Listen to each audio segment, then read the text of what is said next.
In this lesson, and in the next couple of lessons afterwards, we'll continue to study examples of an algebraic structure called a group. The focus of today will be on symmetries. So let's start with a definition. A symmetry of a square is a motion that when you apply that motion to a square, it places the square in the same place that it originally occupied. So the square looks like nothing happened to it. So here's an example of a symmetry. So we have a square right here. And if we say rotate it counterclockwise by 90 degrees, it looks like it never moved. And so that rotation counterclockwise by 90 degrees is an example of a symmetry. Here's another example. I could rotate it clockwise 180 degrees. Again, the square looks like it never moved. So there's another example of a symmetry, clockwise rotation by 180 degrees. Now let's look at a couple of non-examples. Here's something that's not a symmetry. If I just take this and say rotate it by 45 degrees. Now we can tell, certainly, that the square moved. And so that rotation is not a symmetry. And here is another non-symmetry. If I just drag it over, translate it by that much, not a symmetry, because that square doesn't occupy the same place where it originally did. So those are some examples and non-examples of what a symmetry is. And at this point, I'll introduce a notation. And so we just saw this counterclockwise by 90 degrees symmetry. And we denote that with R90. So right here, this notation R sub 90, that is a counterclockwise rotation of the square about its center point by 90 degrees. And so typically, we do this in calculus too, positive degree measures will correspond to counterclockwise rotation, whereas negative degree measures will correspond to clockwise rotation. Now, what's really happening here is that this symmetry, we view it as a function whose input is a square and whose output is also a square. And I have the vertices labeled here with numbers just so we can see how that square moved. And so if I apply this function R sub 90 to this input square, you can see that by rotating it by 90 degrees, this one ends up at here, this 4 ends up at where 3 is, 3 ends up here, 2 ends up there, and our output would be this square. And so once again, let's think of R90 as a function whose input and output are both squares. And so with that, we've just talked about a couple of examples of a symmetry. Please pause the video and see if you can describe all symmetries of a square.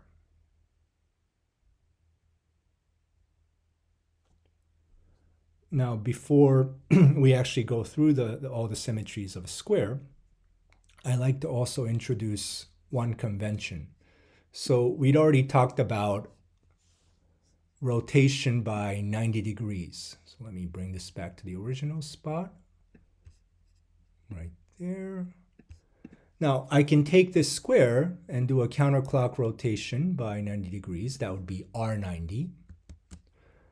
But I would get the same net effect if I kept going around 90 all the way to 360 and then 90 more. So what I just did was a 450 degree rotation all the way around 360 plus 90 more. But because the net effect on the square is the same, and in other words, if I apply a 450 degrees, r sub 450 onto this particular input square right here, the output would still have the same labels as this square. And so for that reason, we're going to treat R90, R450, add another 360, you get R810, another 360, we get R1170. We consider all those rotations to be the same because their net effect on the square is the same. And so with that convention in mind, we can classify all symmetries of a square in the next slide.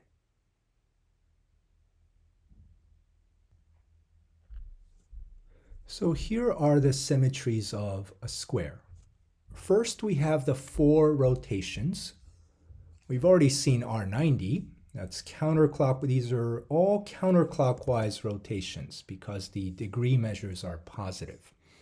And so we've seen R90. There's also R sub 0. It's perhaps the most boring symmetry. It's just leave that square where it is rotation. But in some sense, it's the most important symmetry. And so because of its special role, instead of calling it R sub 0, oftentimes we'll denote it as epsilon, and we'll call that the identity symmetry. And we'll see the reason for that later in the lesson. Then we have our friend R90, R sub 180, that's the 180 degrees counterclockwise rotation, and then R sub 270. And if you go more than that, R360 is the same as R sub 0, which we'll typically call the identity, epsilon. Now those are the 4 rotations. We also have 4 reflections. And we'll call them using the axes of reflection. And so H will be the flip or reflection across this horizontal axis. V would be the reflection across the vertical axis of the square. D would be the main diagonal going from the top left vertex to the bottom right vertex. And D prime would be the off diagonal from the top right vertex to the bottom left vertex. So there are 4 reflections, 4 rotations, and therefore 8 symmetries in total. Next, we will collect these 8 symmetries of a square into a set that we'll call D4. Now, D4, the set D4 is often called the dihedral group of a square, and that's where the letter D comes from, 4 because we have a square, 4-sided. Now, in the last lesson, we studied sets like Z7, Z15, Z12, where we can add and multiply those numbers. And we like to do something analogous to that with D4, ways to combine these symmetries to obtain other symmetries. But, what does it mean to say add D with R90? Well, we can't quite add them, but what we're going to do is compose those symmetries to obtain other symmetries. And this is very much analogous to, say, adding integers to obtain other integers, or adding numbers in Z7 to obtain other numbers in Z7. And so let's look at an example. So let's see if we can make sense of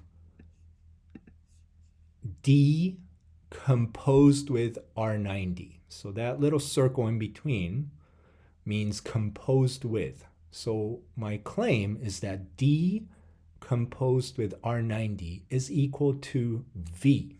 So here's our V there. And so let's see why that's true.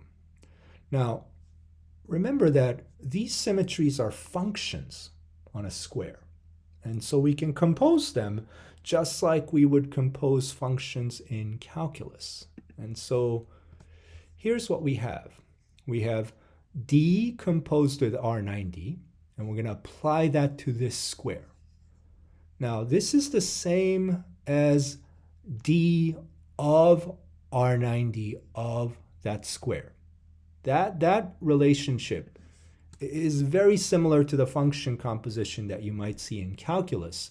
F composed with g applied to x is the same as f of g of x. And so that's what we have here. In particular, even though we read left to right, d composed with R90 applied to this square, R90 is our inside function that gets applied to the square first. And so the first operation that gets applied to this square is the rotation counterclockwise by 90 degrees. And when we do that, R90 applied to this square gives us this square, because 1 goes down here, 4 goes here, 3 goes here, and 2 goes there. And after that, we apply d to it, which is our outside function that gets applied second. And that's a reflection across this diagonal here. And we apply d to this square. The 2 and 4 stay where they are, and 1 and 3 flip and gets reflected. And so why does d composed with R90 equal to v? Well, if you think about applying our function, the composite function,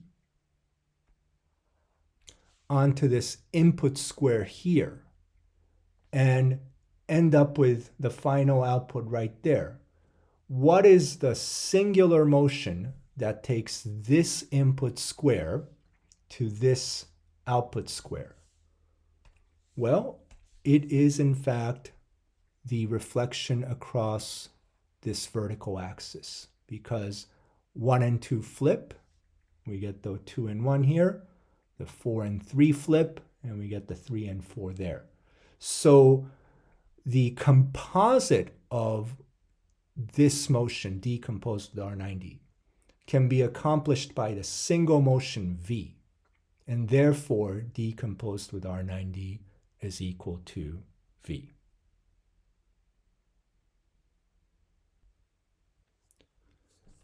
One of the tasks in today's classwork is completing this composition table for D4, and I just want to go over how we read this table. So we just computed d composed with R90, and we found that that was equal to v. Remember, R90 was the inside function, d was the outside function. In this table, the rows contain the outside function, and the columns contain the inside function. And so when we say d composed with R90, we found that that was equal to v. Now, the very first question on the classwork, you're actually going to compute the other way around. R90 composed with v, and the answer will go in here. And the question is, well, what do we think we're going to get? Are we going to get v again, or are we going to get something else? And we'll have fun filling the rest of the table as well by doing composition computation in D4.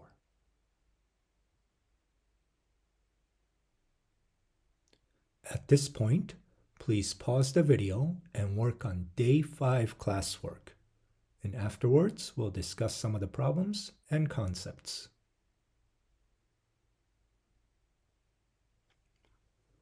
Now let's go back to this table that you worked on in the classwork.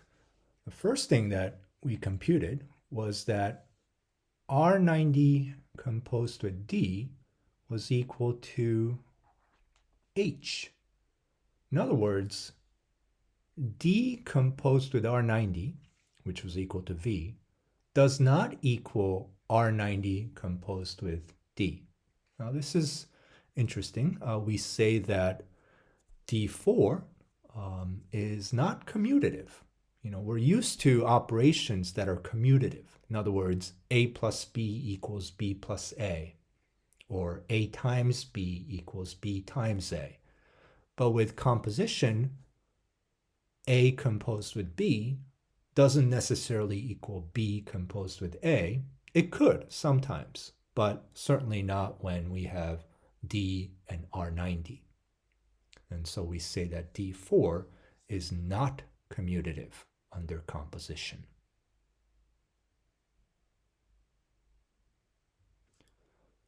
In the classwork, we also studied group properties. Now we'll formalize these group properties later on, but for now let's verify that D4 with composition satisfies the group properties. So first, closure. D4 is closed using the composition operation. In other words, if I take any element of D4 and compose it with another element of D4, well, we get something in D4. What happens in D4 stays in D4. How do we know this? Because our composition table only shows elements that are in D4. So all of the quote-unquote products stay in D4. So that's a check. There's also, put a check right there. There's associative law. In other words, we can regroup by moving the parentheses around. So sigma composed with tau in parentheses composed with mu is equal to sigma composed with parentheses tau composed with mu. Now, the order in which these elements are written, sigma, tau, and mu, in that order stay the same. We're not switching the elements around, but we are regrouping them by putting parentheses in different locations in that product. Now, you checked the associativity law for a few examples during classwork. We're not going to do it for every one of them here, but you'll see soon that this is always true, regardless of any three elements we choose from D4. So for now, let's put a check next to that. D4 also contains a special element, the identity element, the do-nothing element. And this is really shown in the top row. Oops.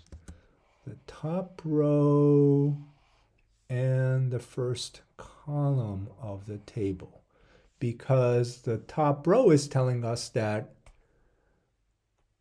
epsilon composed with any of these elements don't change that element.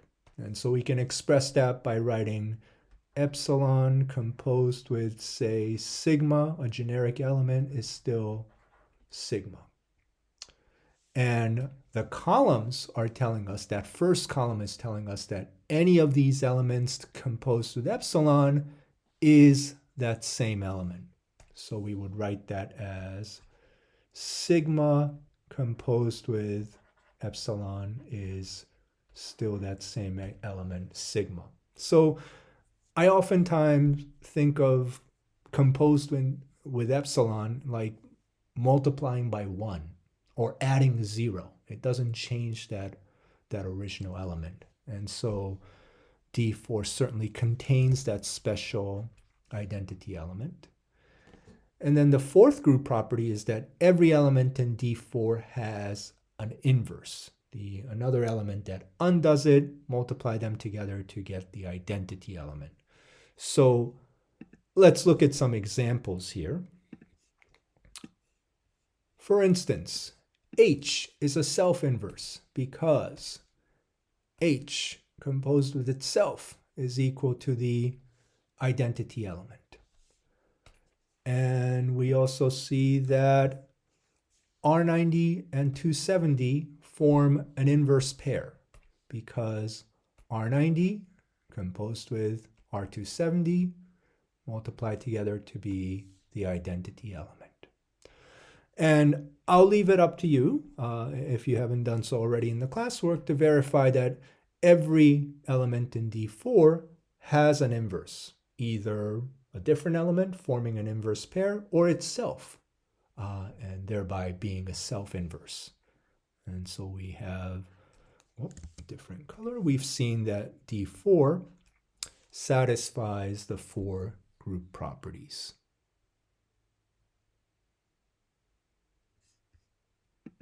Now, in the classwork, we also studied an interesting subset of D4. And it's interesting in the way this subset was defined. And so the first thing we do is we fix a particular element of D4. And so H, for instance. Doesn't have to be H, it could have been any of the 8 elements, but let's fix H. And then we define this subset C of H, which is called the centralizer of H in D4, by the following. These are the elements sigma in D4, such that sigma composed with H is equal to H composed with sigma. And so these are all the elements in D4 that commute with H. Again, focusing on that special element H, the fixed element H. And so let's see which of the elements in D4 satisfy this special property. Sigma composed with H is equal to H composed with sigma. So the first element that we can think of, at least I can think of, is the identity. Identity composed with H is equal to H composed with identity. Both sides are equal to H. So the identity makes the set, makes it into the set. What's another element? Well, R180 gets in because R180 composed with H is equal to H composed with R180, and both of them, both sides of that equation equal V. But what's more important is that they're equal to each other. What's another element? Well, H, because H composed with H is equal to H composed with H. So H certainly makes the cut. And one more element, V makes it in. Turns out V composed with H is equal to H composed with V. Both sides are equal to R180. But again, the fact that they're both equal to 180, not as important as the fact that they're both equal to each other. So those 4 do get in.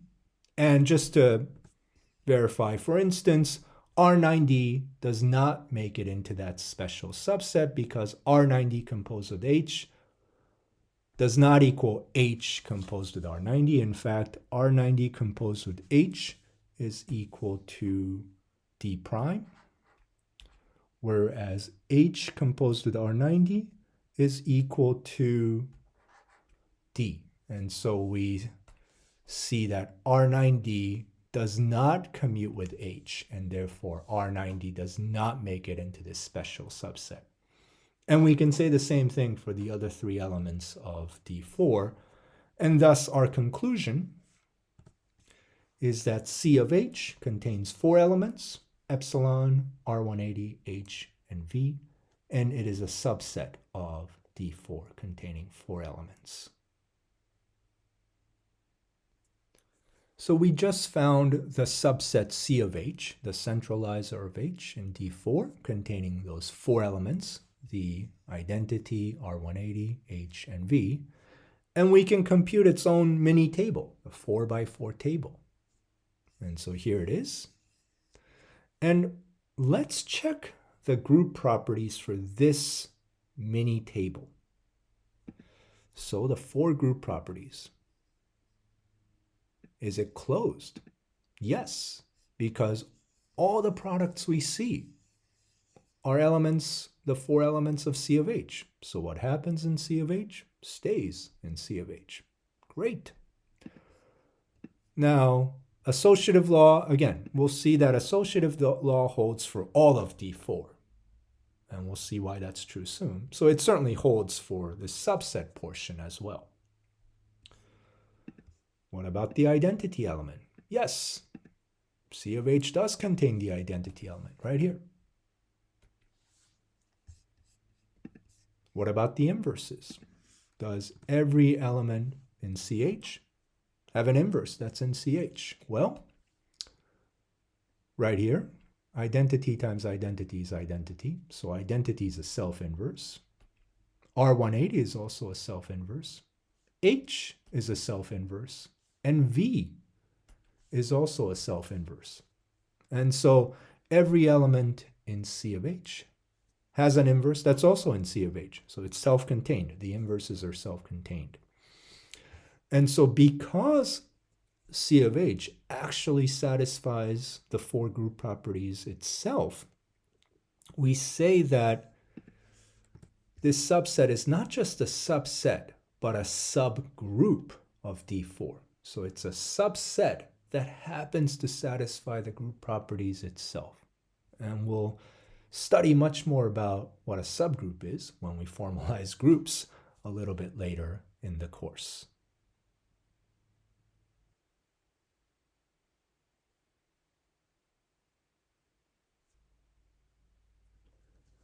We're going to prove theorem 5.13 from the textbook. So here's what it says. Fix an element tau in D4. We're going to look at the centralizer of tau. So if you like, you can think of tau being the element H that we used earlier. But here's a more general version.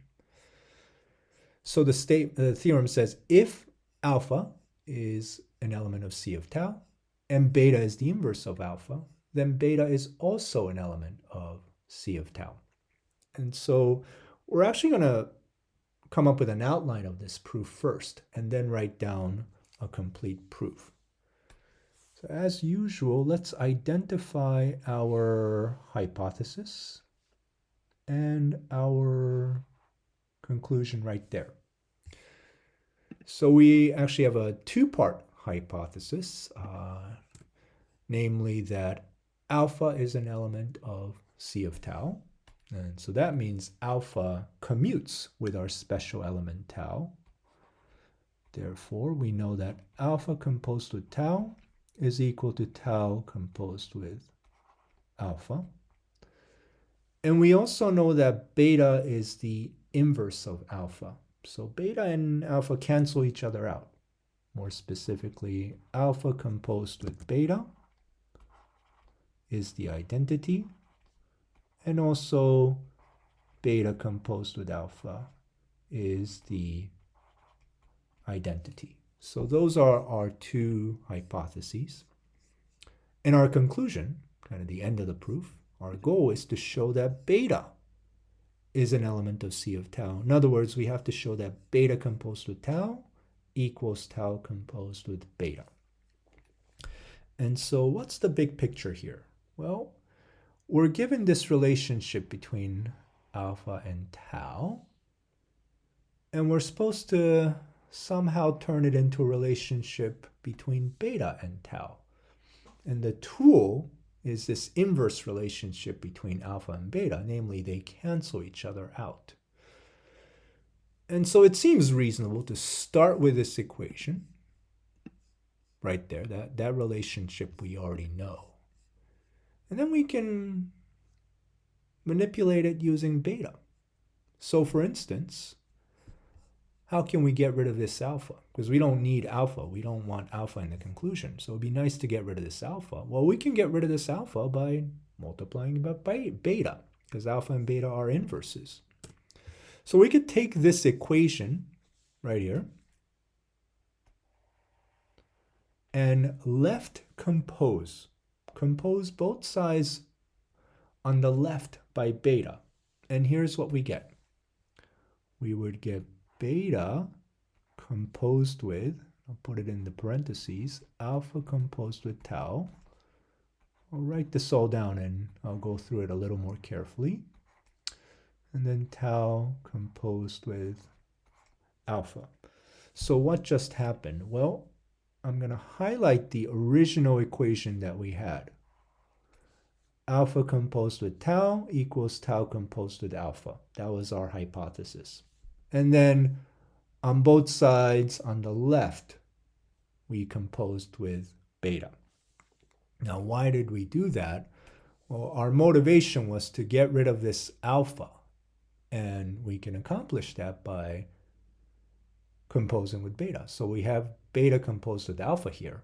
And in the actual proof, we'll go through this more carefully. But for now, let's just recognize the fact that beta composed with alpha is equal to the identity. So these two cancel each other out. And we're left with just tau on this side. And that's equal to beta composed with tau composed with alpha. And so we successfully got rid of alpha from the left side of the equation. And as an added bonus, we were introducing beta to do that. So now we have this equation, which I'll highlight in green. And it'll be nice to get rid of this alpha now. Well, how do we do that? Let's use beta again. This time, we'll compose on the right so we can get alpha composed with beta. So as our next step, we'll write composed with beta. In other words, take this equation highlighted in green and compose both sides on the right with beta. And if we do that, we get tau composed with beta equals, now I'm just going to copy down the previous step and then compose on the right by beta.